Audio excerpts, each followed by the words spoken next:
Chers amis, c'est toujours avec plaisir et fierté que nous vous présentons notre rentrée littéraire. Et cette rentrée de l'automne 2021 sera placée une fois encore sous le signe de la découverte, de la variété et de l'évasion. Pour commencer, deux nouvelles voix marquantes, talentueuses. Il s'agit de Catherine Petty et Hélène Bukowski. Et nous retrouverons également deux auteurs confirmés de notre catalogue, William Boyle et Lance Weller.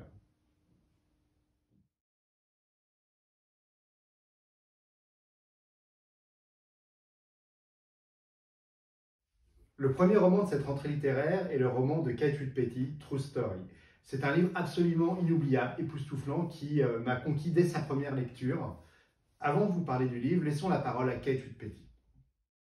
Hi, my name is Kate Reed Petty, and I am excited today and nervous, but mostly excited to tell you about my debut novel, which is called True Story.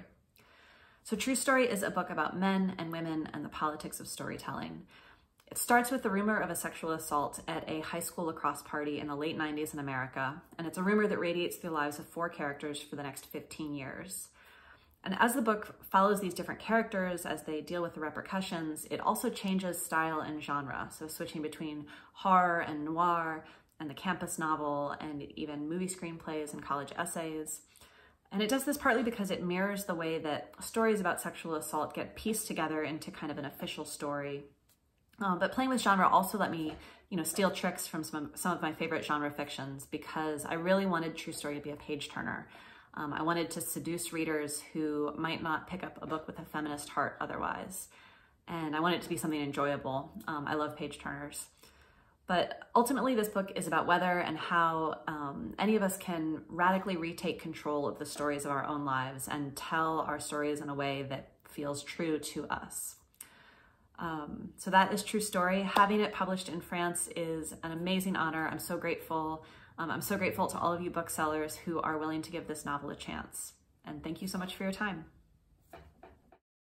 C'est un livre qui parle d'une rumeur. C'est l'histoire d'une jeune femme qui consacre sa vie à raconter celle des autres, qui écrit, qui a beaucoup de talent.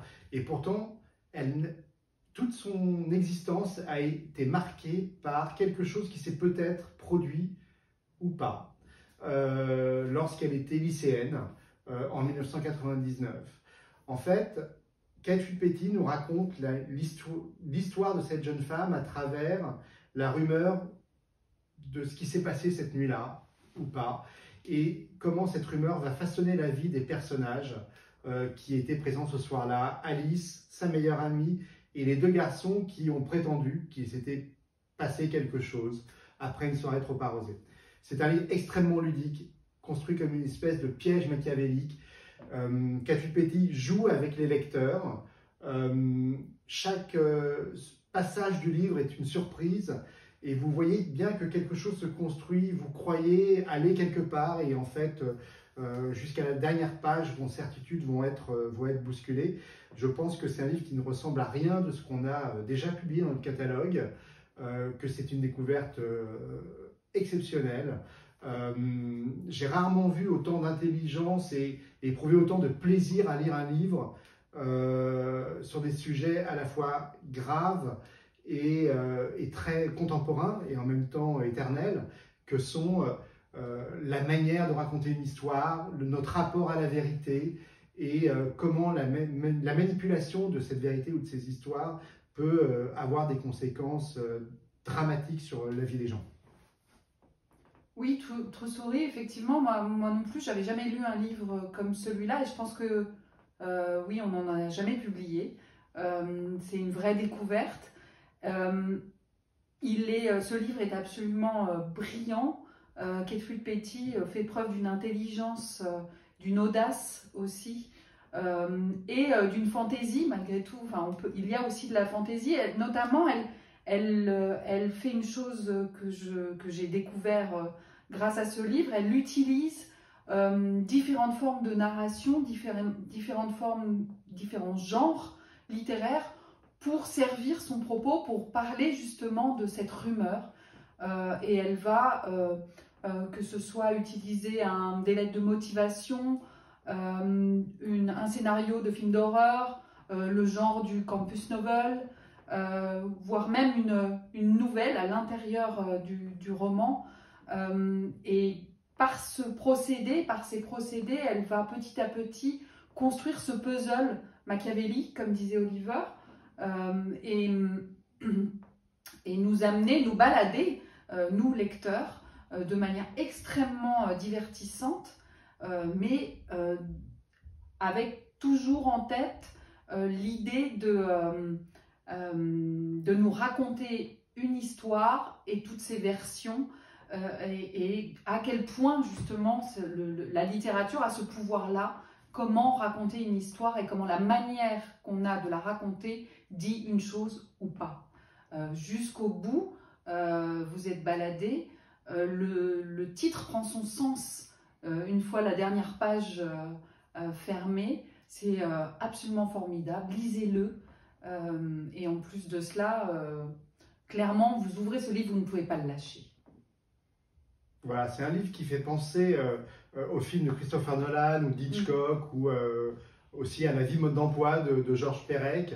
C'est effectivement une expérience de lecture que vous n'oublierez pas.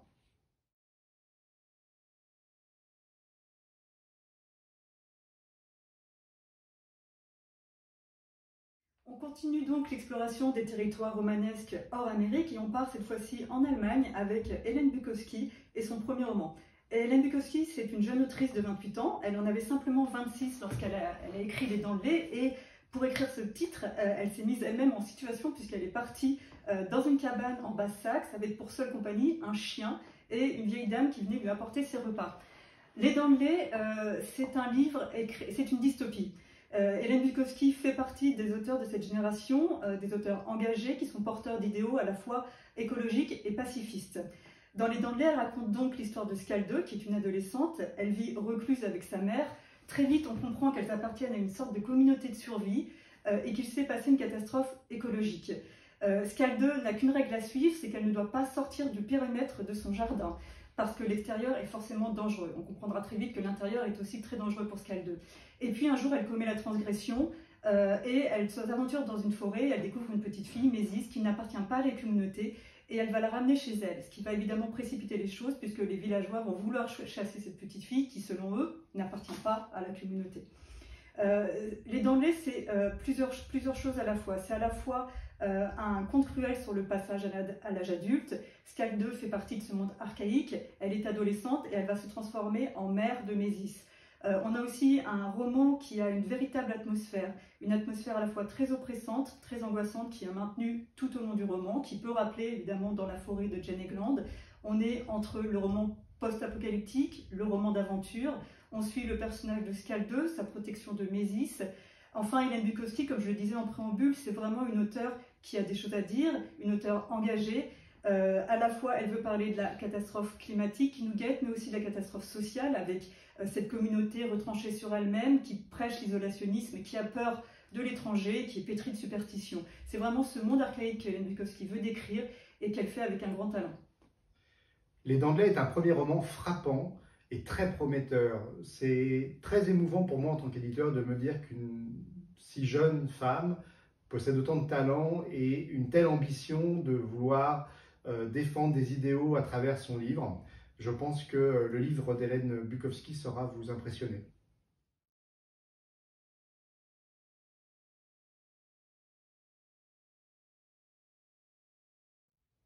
La Cité des Marges est le nouveau roman de William Boyle. Nous sommes en 1990 lorsque s'ouvre le livre. Denis Parascandolo est un flic brutal et corrompu, aux ordres d'un malfrat local. Chargé de récupérer des dettes de jeu, il va balancer un joueur dans l'Hudson. Le joueur va se noyer, mais tout le monde va croire au suicide. Donc finalement, la vie de Denis n'est pas impactée. À partir de ce fait initial, qui a lieu au tout début du roman, William Boyle commence ensuite à dresser une fresque, comme il le fait si bien, une fresque de son quartier de Gravesend, de Brooklyn, un quartier de New York où il a vécu et de nombreuses années, où il a grandi. Et il commence à croiser, entremêler les destins de ces personnages, mais qui, plus que des personnages, sont de véritables personnes, car dès que Boyle s'adresse à nous, il nous fait prendre conscience de l'humanité de chacun de ces héros. Et petit à petit, le tableau prend forme.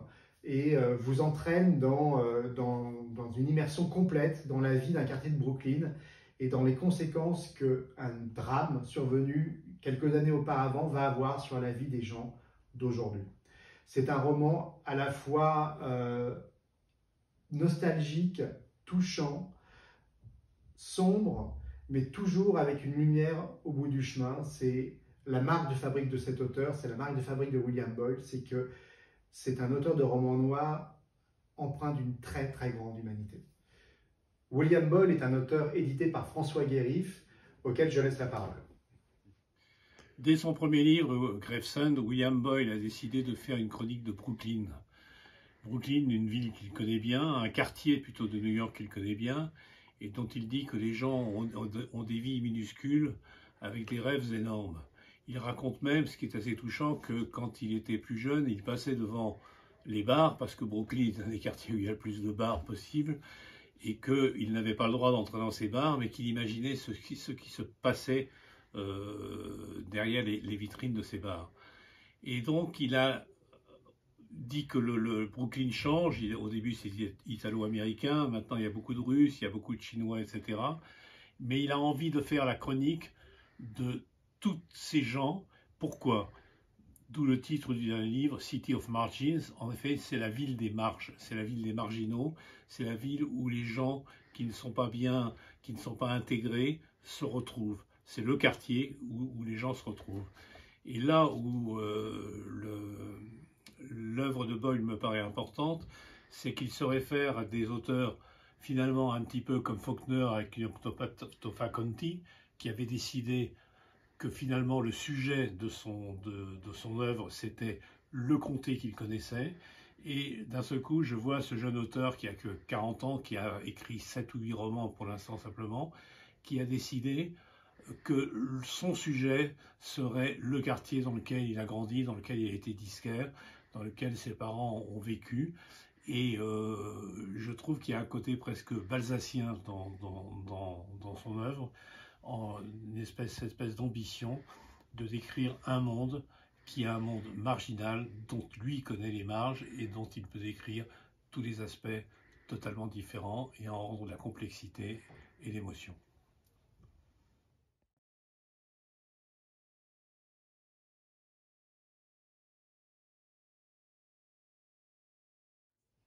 Le cercueil de Job est le troisième roman de Lance Weller. En plein milieu de la guerre de sécession, nous suivons le destin croisé de deux personnages, Belle Hood, une jeune esclave en fuite qui cherche à rejoindre le Nord en s'orientant grâce aux étoiles. Le cercueil de Job est une constellation que lui a montré son père et qu'elle suit chaque nuit.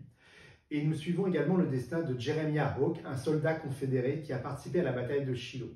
Ces deux personnages sont liés par un événement qui les a marqués l'un et l'autre durant leur jeunesse. Le roman de Lance Weller est écrit d'une plume somptueuse. C'est un livre baroque, lyrique, avec un souffle épique. C'est un véritable roman d'aventure et en même temps, il dresse le portrait d'une Amérique en tumulte, une Amérique construite sur la violence, sur le racisme, un portrait sans concession. C'est un livre très important pour notre catalogue. Le livre de Lance Weller m'a complètement assis. C'est rare de ressentir autant d'émotions quand on lit un livre, parce qu'on dirait qu'il est écrit avec du feu. C'est très difficile d'en parler, c'est un petit peu comme d'entreprendre de décrire une montagne. On est obligé d'utiliser des images, donc c'est vraiment ça. On a tout dans ce livre.